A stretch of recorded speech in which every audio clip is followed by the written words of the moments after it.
The Galactic Concordate's most advanced warship, the Inevitable Reckoning, vanished 3 cycles ago at the edge of Sol's system. Not even debris remained. This marked the 7th unexplained disappearance along Earth's border in less than a stellar rotation. Admiral Oryx Veldari paced the polished obsidian floor of the Concordate's war chamber, his 4 eyes narrowed in frustration. Projected above the central table floated a holographic representation of Earth's solar system, a seemingly innocuous speck in the vastness of Concordate territory. "Another reconnaissance vessel gone," he hissed, mandibles clicking together. "The humans claim ignorance. Again." Senior Intelligence Officer Lisithia Kahl inputted a series of commands, and the hologram zoomed to show the patrol routes of all missing vessels. "The pattern defies explanation, Admiral. Our sensors detect nothing unusual before communication ceases. Every ship simply stops existing." The chamber doors parted with a pneumatic hiss. Fleet Commander Nix Caldera entered, her elongated frame rigid with military precision. "The Council demands answers, Admiral. The humans' technological capabilities shouldn't allow for this." Veldari's outer eyes blinked slowly. "Perhaps we've underestimated them." "Impossible," Caldera scoffed. "Their most advanced ships barely achieve half our acceleration. Their weapons systems are primitive, their defensive capabilities laughable." "Yet," Cal interjected, bringing up footage of Earth's ambassador addressing the Concordate Assembly, "they remain disturbingly calm about our accusations." The recording showed Ambassador Rhiannon Kazan, her stance relaxed as she addressed a chamber of the galaxy's most powerful beings. "The Earth Collective regrets these troubling disappearances and offers our full cooperation in the investigation. We have nothing to hide." "Nothing except 7 of our ships," Veldari growled. "The Council has authorized a direct approach," Caldera announced. "The dreadnought Celestial Judgment will enter Sol's system tomorrow. With enough firepower to reduce their homeworld to ash, even humans will understand our resolve." Kahl's inner eyes widened. "Escalation seems premature without—" "Without what?" interrupted Veldari. "Evidence? 7 ships is evidence enough." As the meeting concluded, none noticed the small communication probe that departed Earth's orbital station. Aboard the station, Director Meridian Frost reviewed the transmission intercept with a slight smile. The Concordate remained predictable, even in their confusion. In a bunker deep beneath Europa's ice, Dr. Inara Kaito watched as the recovered alien technology pulsed with otherworldly light. The Concordate believed their missing ships had disappeared without a trace. They were wrong. The vessels remained intact, their crews alive, their systems functional, just elsewhere. And soon, the Celestial Judgment would join them. "Project. Lighthouse is ready," she reported into her secure comm. "The Dreadnought will make an excellent addition to our collection." On Earth, Fleet Admiral Varun Desai closed his eyes briefly before responding. "Proceed as planned, Doctor. The Concordate has forced our hand." He gazed through his office window at the peaceful Sydney Harbor below. "They'll never understand what they've stumbled into. Humanity had hoped for more time, but the universe rarely accommodated such wishes. If the Concordate wanted to discover Earth's secrets, they would, though not in the manner they expected. The trap was set, the bait taken, and humanity prepared to reveal why, despite their seemingly primitive technology, no alien power had ever successfully conquered Earth. The Celestial Judgment emerged from hyperspace at the edge of Sol's system, with engines flaring like artificial suns. At 18 kilometers from bow to stern, it was the largest warship ever constructed by the Concordate, capable of reducing planetary crusts to molten slag. Fleet Lord Zephyr Rakin stood on the command deck, 6-fingered hands clasped behind his back as he surveyed the tactical display. Earth's defensive fleet, a paltry collection of vessels that barely qualified as warships by Concordate standards, maintained orbit around their homeworld. "How disappointing," Rakin remarked. I expected at least token resistance. His second-in-command, Strategos Ixora Van, approached with fluid grace. The humans have dispatched a communication vessel. They're requesting dialogue. Predictable. Fear makes primitives diplomatic. Raken's lips curled into a sneer. Open a channel. The holographic projection materialized before him, a human female with dark skin and silver-streaked hair, wearing a simple blue uniform devoid of ornamentation. Fleet Lord Raken, I am Admiral Eloan Zarya of Earth Defense Command. Your presence constitutes a direct violation of the peace accords. Raken leaned forward. Peace accords mean nothing when your species abducts our ships, Admiral. Return them immediately or face extinction. A curious expression, something between amusement and pity, crossed the human's features. We haven't taken your ships, Fleet Lord, but we've been expecting you. Perhaps introductions are premature.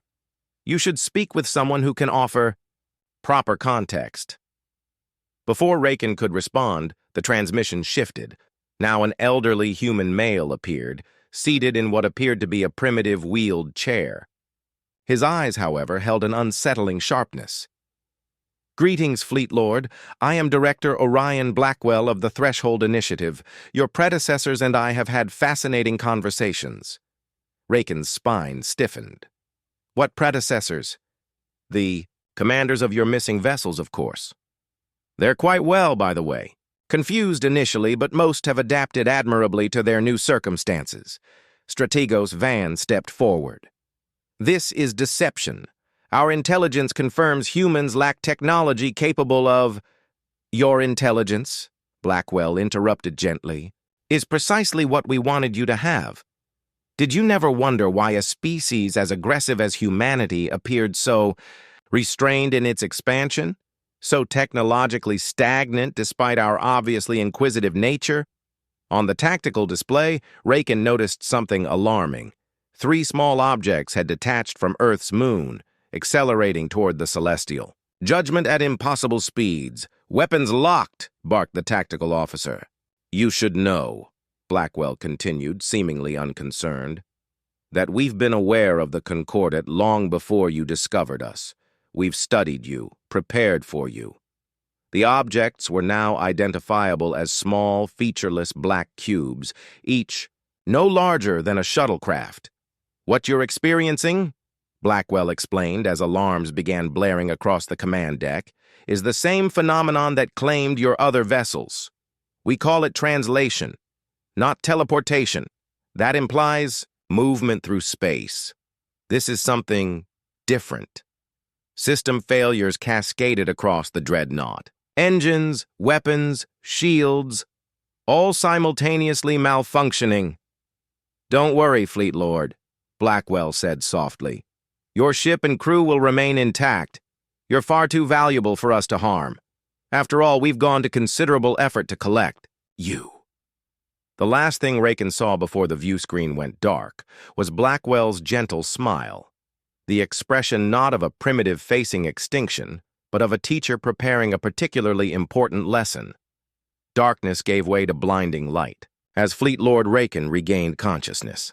The command deck of the Celestial Judgment appeared unchanged, yet the view screens displayed an impossible sight, a vast hangar bay housing not only his dreadnought, but the 7 missing Concordat vessels. Impossible, whispered Strategos Van. Beside him, her normally composed features slack with disbelief. A soft chime announced the activation of the internal communication system. Fleet Lord Raken, came Director Blackwell's voice. Welcome to Threshold Station.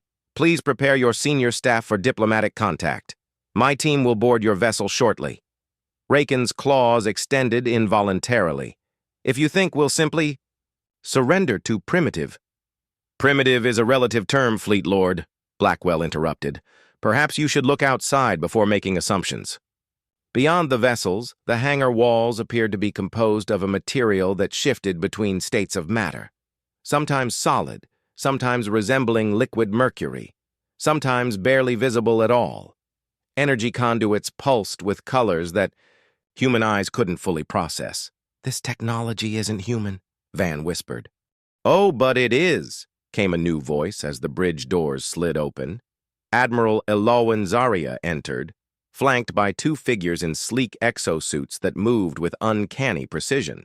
Behind them glided Director Blackwell in his hovering chair. Humanity has, worn many masks throughout our history, Zarya explained. The bumbling primitives you encountered was simply our most recent disguise. Blackwell's chair settled near the tactical display. Allow me to provide clarity. Humanity isn't new to interstellar politics. We're simply returning after a very long absence. A holographic projection materialized above the command console, showing a galactic map unlike any in Concordat records. Certain regions glowed with a peculiar resonance, including Earth's location. 200,000 years ago, what you might call our ancestors encountered something at the galactic core, Blackwell continued. Something that fundamentally changed them. When they returned to Earth, they began implementing genetic modifications that would eventually produce modern humans. We're not what we appear to be, Zarya added. Our technological regression was deliberate, a way to hide while we prepared. For what? Rakin demanded. Blackwell's expression grew somber. The same thing that compelled our ancestors to seed contingency measures throughout the galaxy. The same thing that necessitated creation of places like Threshold Station, which exists partially outside normal space-time.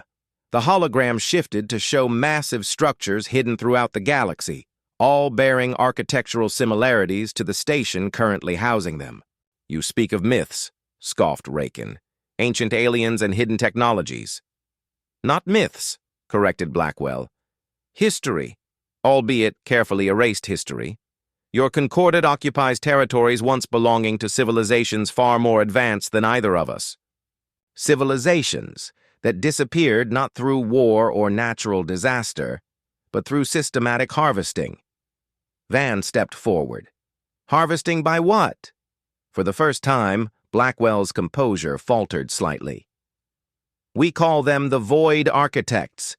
They emerge from the spaces between galaxies every 700,000 years to collect advanced biological and technological specimens before returning to wherever they come from. Their next emergence, Zarya continued, is imminent. That's why we've been collecting your ships, Fleet Lord. Not as acts of aggression, but recruitment. The Concordat's military strength, combined with our translation. Technology represents this galaxy's best hope for survival, Blackwell concluded. We needed you to take us seriously. Now you understand why Earth has remained hidden in plain sight all these centuries. Rakin looked from the impossible station to the elderly human's unblinking gaze. You expect me to believe humans are our ancient protectors?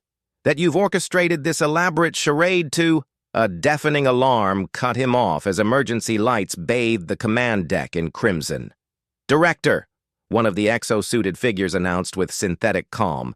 We have a breach in Sector 7. Something's forcing its way through the dimensional barrier. Blackwell's expression hardened. It seems our timeline has accelerated, Fleet Lord. The choice to believe us has just become considerably less theoretical.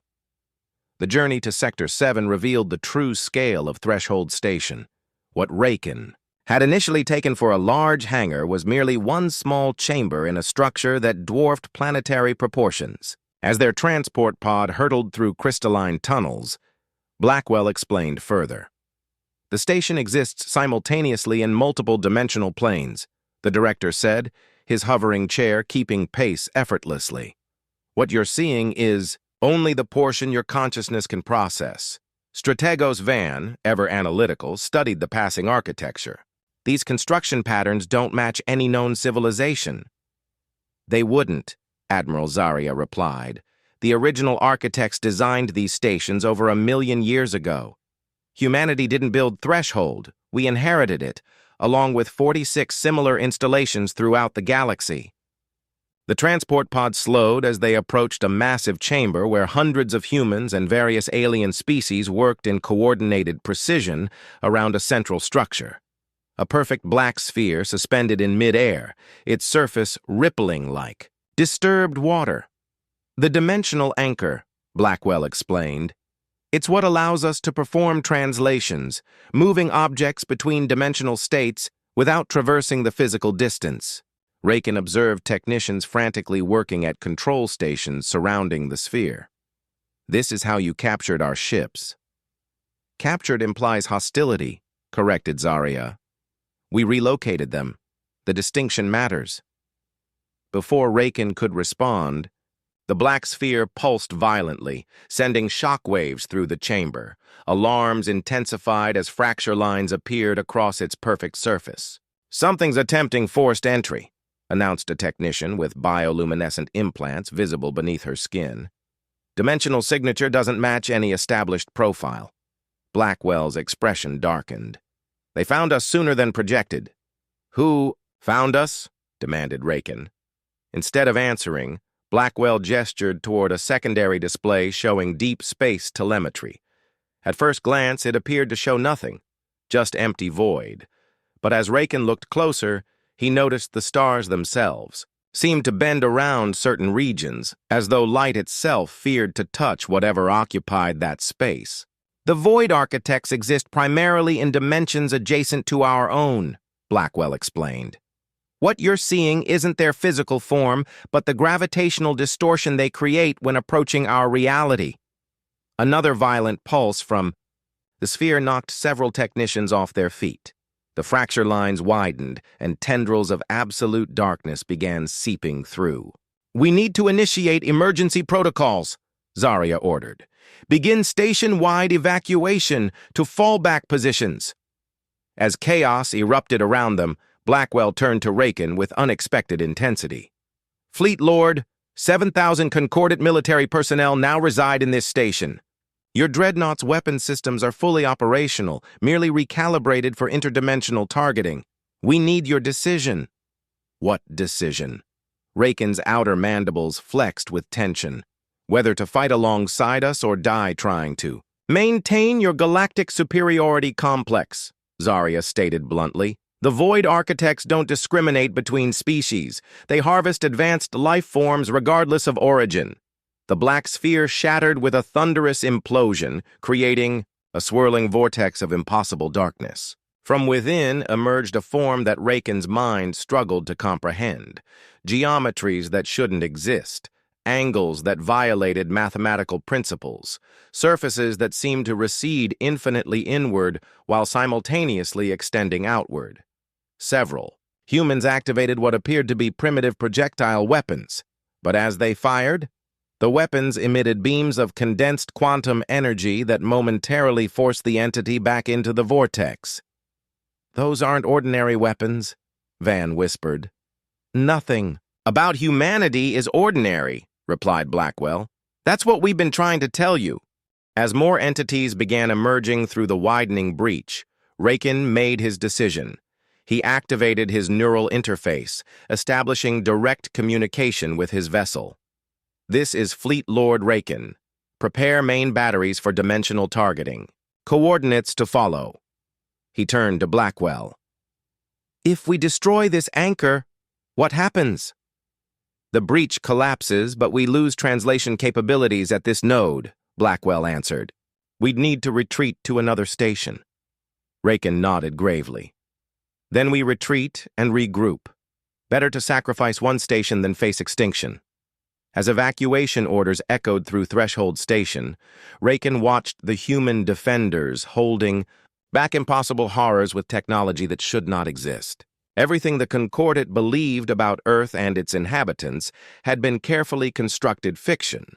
And now, facing an enemy that transcended conventional understanding, Fleet Lord Rakin realized humanity's deception might have been the galaxy's greatest salvation. The emergency evacuation proceeded with surprising efficiency. Hundreds of transport vessels, some Concordant, some human, some of completely alien design, streamed from Threshold Station's hidden docking bays. Behind them, the Celestial Judgment's dimensional weapons tore into the compromised section, collapsing the breach at the cost of the station's central core. Aboard the command vessel Quantum Horizon, Rakin stood beside Admiral Zaria as they watched the dimensional implosion consume what had been humanity's primary defensive installation. 30 years of preparation, Zaria murmured. Gone in minutes. Director Blackwell's voice came through the communication array. The sacrifice was necessary. We've confirmed all personnel successfully translated to Nexus Point Epsilon before detonation. Rakin studied the tactical display showing their destination, another hidden station, this one concealed within a seemingly uninhabitable gas giant in a system 40 light-years from Earth. Your deception was remarkably thorough, he acknowledged. The Concordate's most advanced intelligence units found no evidence of this technology. That was by design, replied Zaria. For millennia, humanity has maintained the appearance of technological inferiority while preparing beneath the surface. The primitive ships you observed in Earth orbit? Decoys. Our true fleet has remained hidden in dimensional pockets throughout the Sol system. As if to emphasize her point, the viewport polarized as hundreds of vessels suddenly translated into normal space around them, warships of sleek organic design that made the celestial judgment appear crude by comparison. This is only a fraction of our defensive capacity, Zaria continued. But against what's coming, even this won't be enough without the Concordate's assistance. The Quantum Horizon shuddered slightly as it prepared for dimensional translation. Around them, the combined human Concordate fleet aligned into formation. You still haven't fully explained why you need us, Rakin said. If your technology so vastly surpasses ours. Technology isn't everything, Blackwell's holographic form interjected.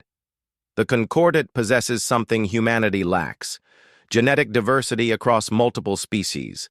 The Void Architects harvest biological uniqueness, as much as technological advancement. Understanding dawned on Van's features. You're using us as bait. Not bait, corrected Blackwell. Catalysts. The architects can sense potential evolutionary pathways. Humanity represents one extremely specialized branch. The Concordate's many species represent hundreds of others.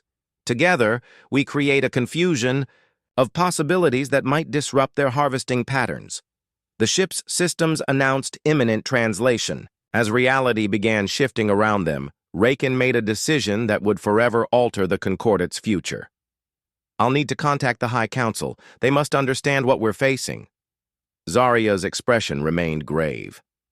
The Council has already been compromised. Why do you think they were so eager to send your dreadnought against Earth? The architects have infiltration entities, we call them echoes, capable of influencing susceptible minds. Impossible, Van protested. Our council members undergo rigorous psychic screening, which would detect conventional manipulation, Blackwell agreed. But the echoes work through quantum entanglement at the cellular level. Once exposed, victims remain completely unaware of their influence. The dimensional shift completed, revealing the massive structure of Nexus Point Epsilon embedded within the gas giant's turbulent atmosphere. Unlike Threshold Station's clinical design, this installation appeared almost organic, with flowing architecture that adapted to the surrounding atmospheric pressures. As they docked, Rakin was met by the commanders of the 7 previously missing Concordate vessels. Their expressions showed not captivity, but resolution. Commander Ixil Thorne of the Inevitable Reckoning approached first. Fleet Lord, I understand your confusion. I felt the same when I arrived. But you need to see what humanity has shown us. The evidence of previous harvests, the extinction patterns across 12 galaxies. The architects have been extracting advanced civilizations for millions of years, added Commander Malus Vex. Humanity is the only species that detected their pattern and prepared accordingly. Before Rakin could respond, emergency alerts blared through the station. On nearby screens, footage showed Earth's orbital defenses engaging a massive distortion that seemed to consume light itself. They're beginning, Blackwell announced grimly. Sooner than our models predicted. Admiral Zaria straightened her uniform. Fleet Lord Rakin. Humanity has spent millennia preparing for this moment, but we cannot face it alone. Will the Concordat fight with us? Looking at the impossible enemy materializing around humanity's homeworld, Rakin realized the true nature of Earth's deception. They hadn't been hiding their technology from the Concordat. They had been hiding all advanced civilizations from something infinitely worse. Earth burned. From the command center of Nexus Point Epsilon, Fleet Lord Rakin watched as the Void Architects methodically dismantled humanity's homeworld defenses. The dimensional distortions had manifested fully now, vast, crystalline structures that phased between states of matter, harvesting technology and capturing specimens with clinical precision. "Why aren't we defending Earth?" Rakin demanded. Mandibles. Clicking in agitation, Admiral Zaria's expression remained impassive. "Earth is a decoy, has been for centuries." "A decoy?" Van echoed incredulously. Director Blackwell's hologram nodded solemnly. "What you're witnessing is the culmination of Project Honeypot, sacrificing our apparent homeworld to reveal the Architect's full harvesting protocol." On the tactical display, Earth's defensive grid continued performing admirably against impossible odds.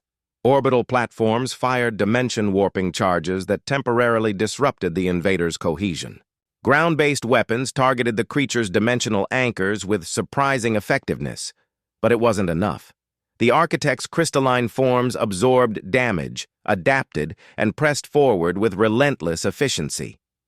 "Earth's population," Rakin began, "was evacuated decades ago," Zaria interrupted. "Those defending the planet are echoes of our own. Artificial beings with implanted consciousness, volunteers who understood their sacrifice." Commander Thorne stepped forward. "The humans showed us their true homeworld, Fleet Lord. What we know as Earth is merely one of several colony worlds designed to draw attention." The tactical display shifted to a star system previously unknown, to Concordat charts, a trinary system hidden behind a dimensional fold that rendered it invisible to conventional sensors. "Avalon," Blackwell said with quiet reverence. "Humanity's actual cradle world, evacuated 20,000 years ago when we first detected the Architect's approach vector. As the last of Earth's defenses fell, something unexpected happened.